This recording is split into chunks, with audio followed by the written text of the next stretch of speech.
Ừ. Tá tổ mà. Chỗ bác luôn câu đó nó là ua núi du là xí bác chúa phong phong.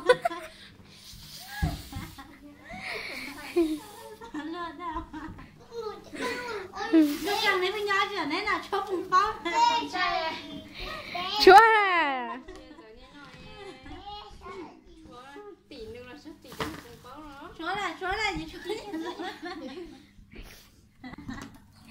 Chúa là phải mày. Chúa chăn rổ tổ bắt tư nè.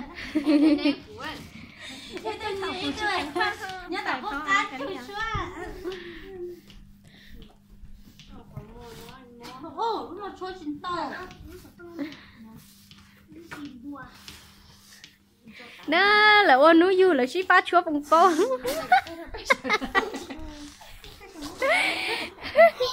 Đưa chả có gì trong xí luôn liền.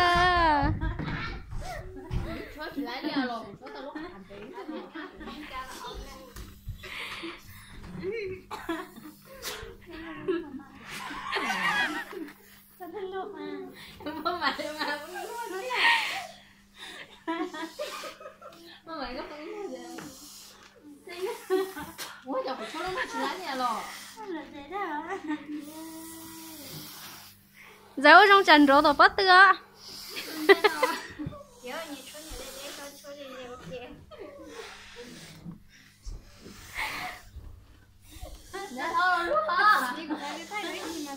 Trong bắt tư xí tứ em phải chúa.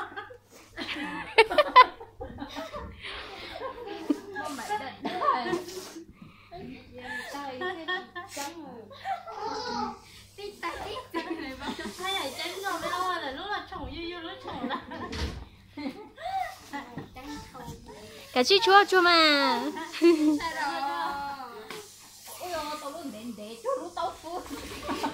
Lấy chi mua tù chút chua lấy chi phá chua phong phố.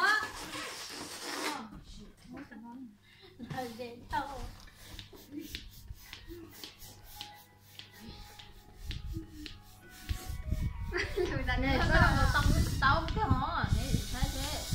Còn nhớ chuối lại. Buổi sáng đi chân nó ngon. Nè.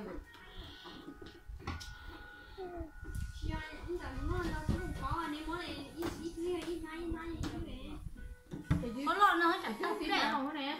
Thì nó lon nó nè. Đợi cho cũng có chuối hả nó. Ô, chuối nó mà chẳng có.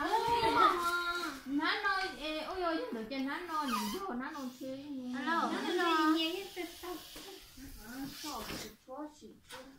tân thông hả?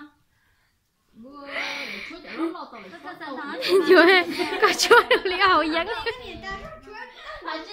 Vừa là chúa với mẹ là chúa cho nó lo của thế giờ của chúa với tao đi nó nè.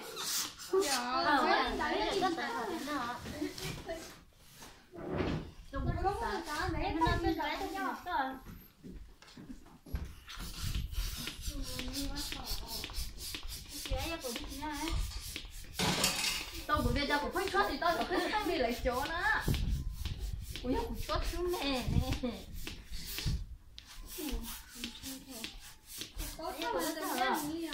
Còn quán này chào Em rồi nó chào. cái thùng này nó lấy nó đi ở luôn Đừng có nói là tôi à. nó sát thở tôi nó lên rồi Nó nói à. vô thở